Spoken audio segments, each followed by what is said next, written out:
Hello, beautiful Earth Tribe. Welcome back to my channel, Sky Above, Earth Below. This is Renee, and you're watching a timeless collective reading for the full moon in Libra, April 16th, 2022. Although the moon is currently in the sign of Libra, you don't need to be a Libra for this reading to apply to you. This reading is for all astrological signs collectively. And if you'd like to continue following the energies of the moon, please join me here every new and full moons for a collective reading. You can also view my playlist of lunar cycle readings whenever you wish, as they are all timeless. So if you'd like to know a little more about working with the lunar cycles, harnessing the moon's energy is a powerful way to manifest and create your desired life. I also love working with the lunar cycles to incorporate ritual and magic into my life. You can work with the full and new moons as well as the waxing and waning phases, but at the full moon, we recognize the mid-lunar cycle. And although it does have a peak day and time, the energy can actually be felt up to 3 days before and after its pinnacle of roundness and brightness. But from that point on, the moon becomes smaller, and that's why it's a powerful time for releasing. So if you set intentions at the previous new moon, this full moon would be a great time to reflect on what may be standing in your way of your goals and desires. Releasing can be done in many ways, but an example would be to visualize and feel any potential blocks leaving you. You can set new intentions at any point in the lunar cycle, so don't feel limited in how you use the moon's energy, but the various moon phases do have a unique power of their own, and you can harness those powers as you like. If you're interested in using the lunar cycles to manifest, I encourage you to find a way to connect with the moon in simple or elaborate ways, but particularly in a way that allows you to do so regularly. Okay, so what do we have to look forward to for this full moon in Libra? What energy is this full moon bringing to the collective? Up next is the Meditative Shuffle and then the reading to follow. You can watch both or navigate as you wish using the timestamps below. Thank you so much for tuning in, and I'll see you at your reading.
Hello everyone, welcome to this collective reading for the full moon in Libra, April 16th, 2022. So overall collective, what I'm seeing here is just a huge rebirth and healing. I feel like you're either coming out of a dark night of the soul, or you are just getting done doing some shadow work. Something where there has been transformative energy within you already. Here we have the River card and the card of change with the Thunder Moon. These two cards speak of transformation in different ways. However, it feels to me as if the things that you have gone through or the things that you have processed have allowed you to really embody your emotions and to be accepting of going in the flow of those emotions. So rather than this being a message of what have you released or what do you need to release, this feels more like a healing of your emotional body. So the River card, this can speak of physical and spiritual cleansing. It speaks of going with the flow and current of things.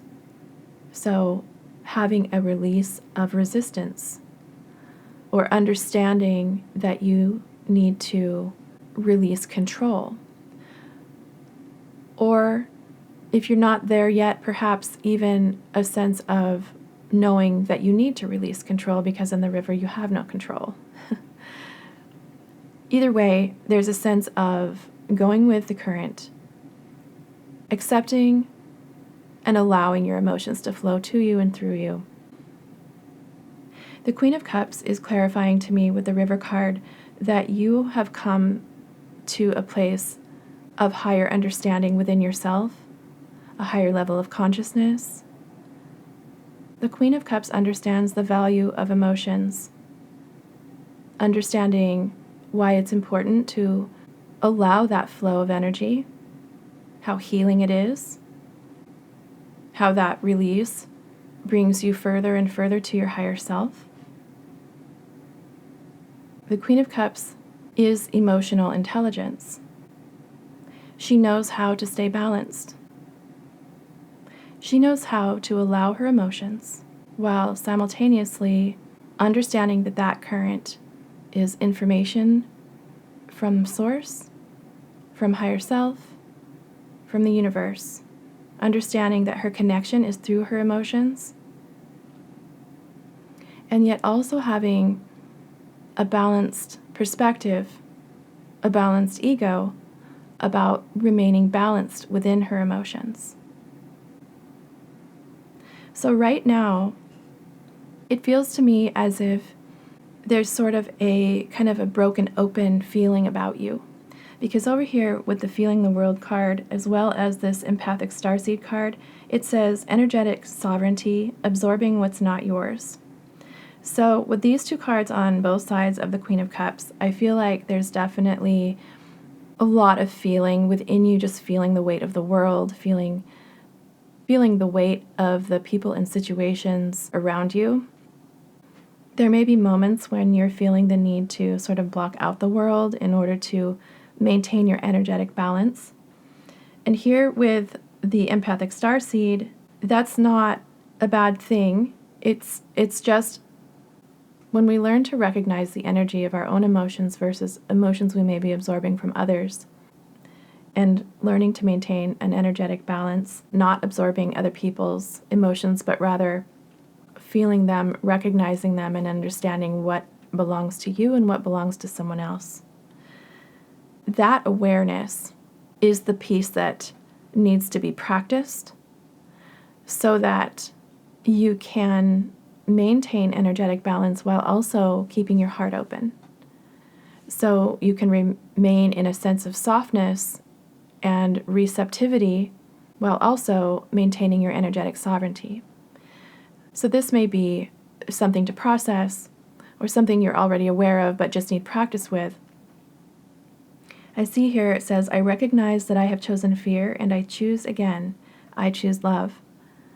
So I feel like this card is telling me that you're already aware of that you're already trying to maintain that softness, that open-heartedness, while learning to create boundaries with your energy.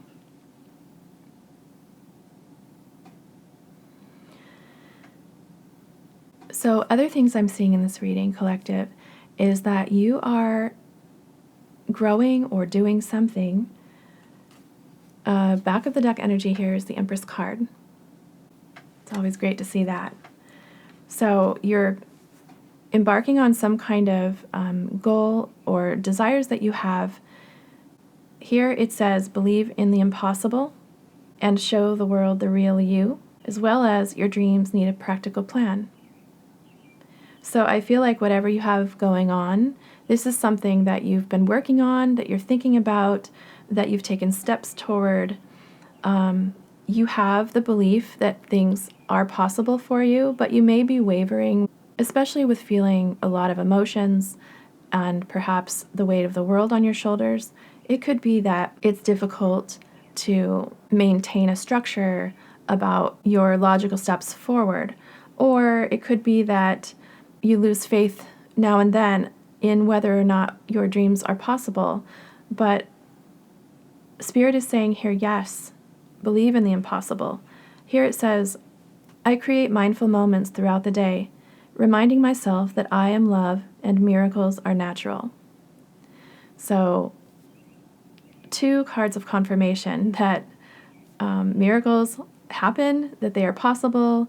They have to do with our vibration. They have to do with our faith in ourselves and in the universe to provide. So, we have to meet our dreams halfway, and that's why the card here, it says, your dreams need a practical plan, full moon in Taurus.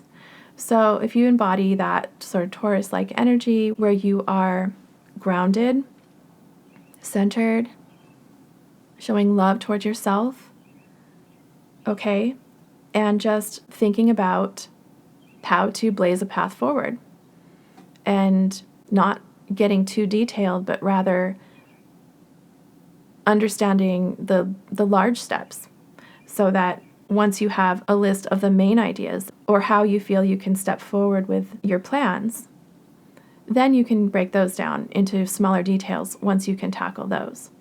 So there are a lot of other ways to organize yourself or to put practical plans into action, but those are a few steps that I use in order to not become overwhelmed with perhaps a lot to do, or maybe just not understanding what direction to take if you have a lot of ideas.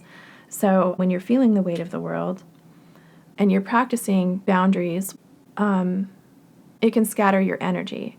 And so that makes it difficult to stay grounded and to be able to think logically about your next steps forward. Also, really taking that time that you need to be grounded, to become centered and peaceful within yourself. If it's possible for you to put your feet on the earth, that would be good. You can hold a stone. This is what I use for my mortar and pestle. So I just have this stone that I hold sometimes, and it just makes me feel really grounded, safe. It helps me to feel earthy. It doesn't have to be, some beautiful crystal that you find in the shop. It just can be something that, is connected to Mother Earth or to some other aspect of grounding that makes you feel centered and balanced. Okay, so another thing I'm seeing here is with the Show the World the Real You card. This card is telling me that whatever you're doing has something to do with being seen, placing yourself out into the world to be heard or recognized in some way, to share messages with others. I'm seeing other things in your reading having to do with shining your light, with being a light worker of some kind, with being a healer or someone who helps the collective in some way.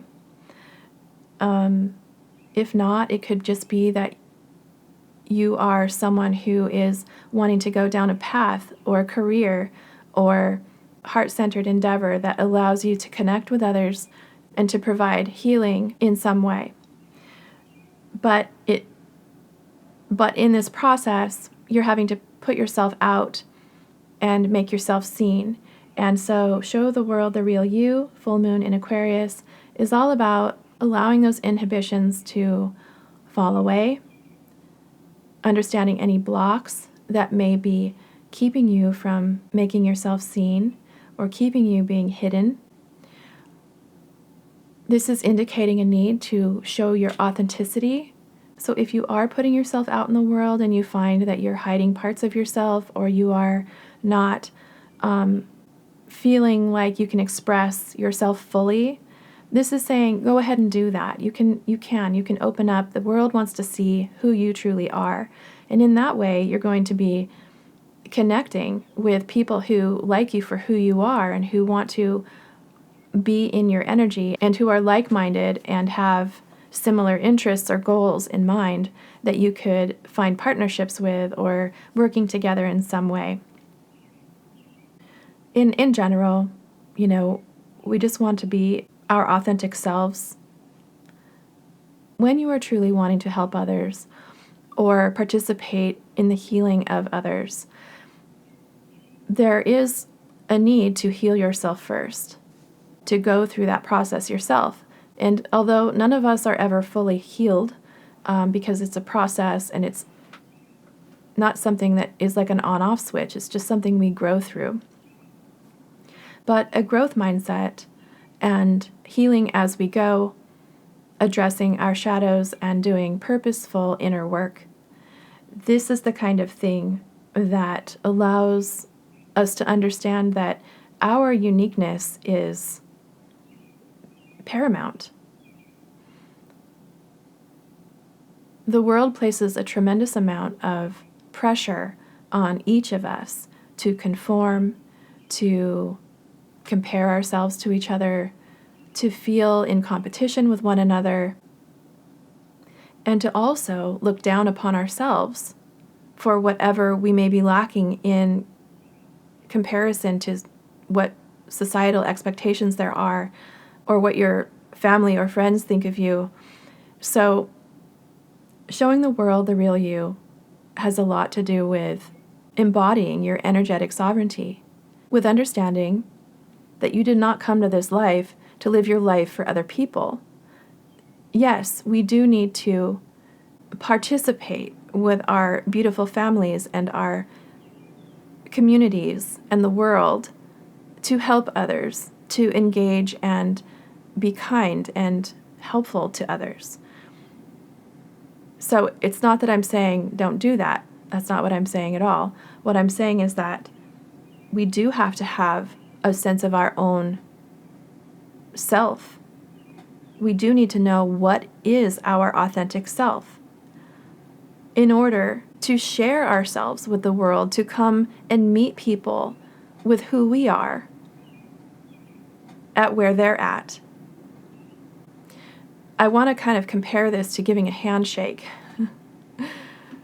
Some people, I think especially men, but some people may understand that a weak handshake is sort of like, it's not meeting someone where they're at. And when you have a handshake and you meet someone with their hand, and it's firm, it's purposeful, it feels solid and secure. And if you don't have a firm handshake yourself, then you're kind of weak, you're squished, you're kind of coming half-heartedly to that interaction, to that agreement, to that coming forth with yourself. So handshake culture is funny, but that's what came to mind. And so anyway, meeting people with your full self, okay? If you notice yourself holding back, understanding what is making you hold yourself back. Why are you not coming forward fully, okay? Being aware of those kinds of things. Working through those blocks and growing through them so that you can feel comfortable expressing yourself fully and meeting people with your integrity. So also what I'm seeing here is that you are creating beauty in the world. Here with the beauty card, this is the waning gibbous. So this has to do with the phase of the moon just after the full moon, where it's still large, but it's becoming smaller. In this phase, if you're manifesting with the moon, oftentimes we are releasing something. We have already set our new intentions with the new moon. We've allowed those intentions, goals, desires to build in our minds and our hearts and in the physical as we take action to manifest those in the physical reality.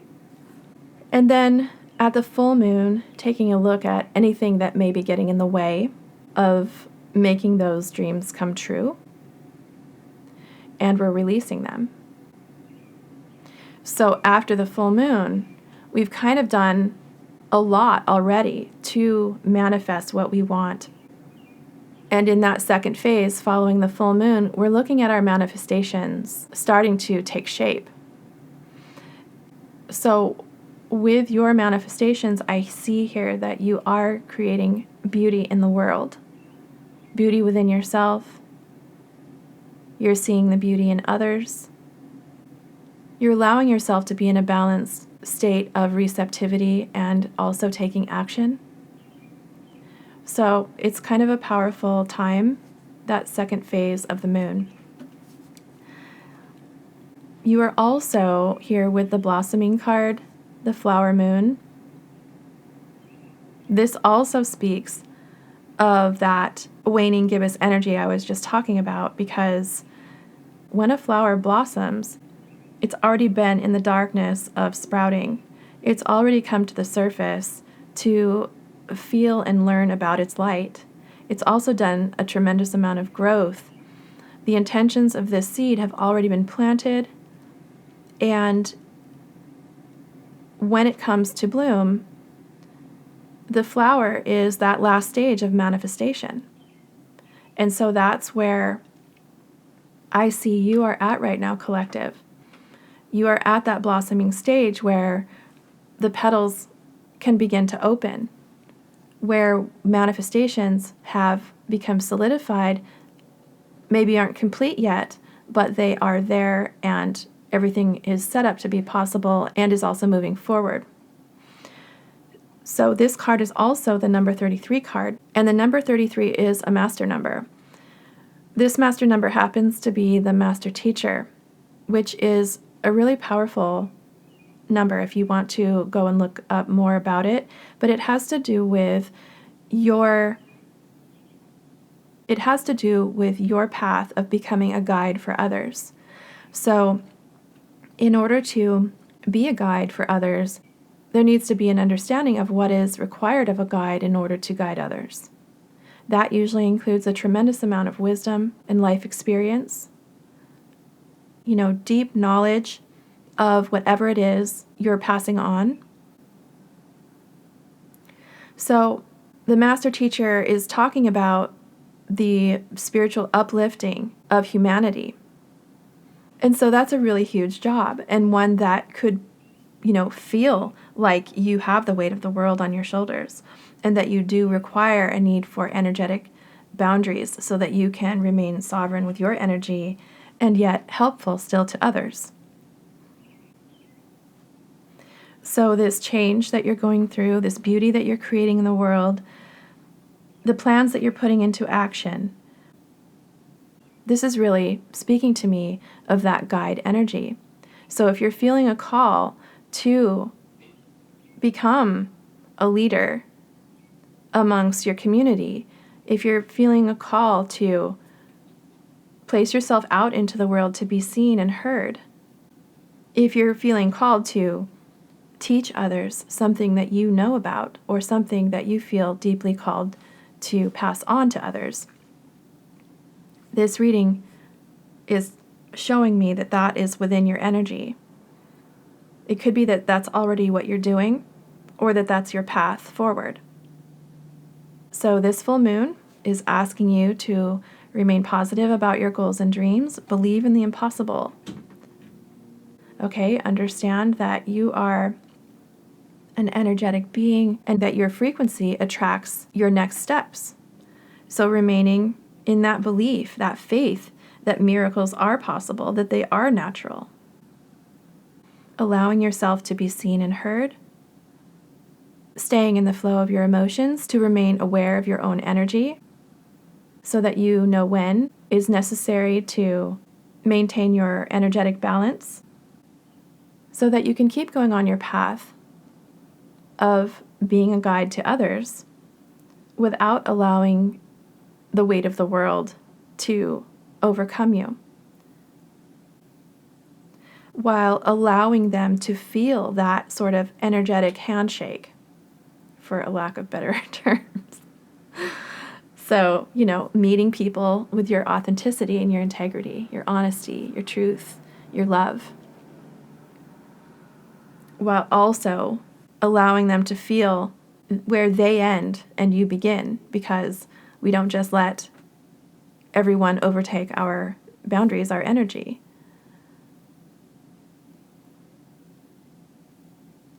Okay, so I create mindful moments throughout the day, reminding myself that I am love and miracles are natural. Let that be an affirmation if you wish. I get so many affirmations from my beloved tarot readers. I've gotten so much healing through this process, and it allows me to remind myself throughout the day of the things that are helpful and keep me moving forward on the path that I wish for myself. So, collective, that is your reading for the full moon in Libra. I hope this was helpful. If it resonated, please give it a thumbs up and a comment down below. Subscribe and hit the bell if you'd like to be notified of my future videos. If you'd like to book a personal reading with me, my email is in the description box below, as well as links to donate and to all the decks I use in my readings. Thank you so much for supporting my channel. May the power of this full moon bring about the shift needed to manifest all that is in your heart. Thank you for connecting with me today. I'm sending you all grounding energy and love, and I'll see you at my next reading.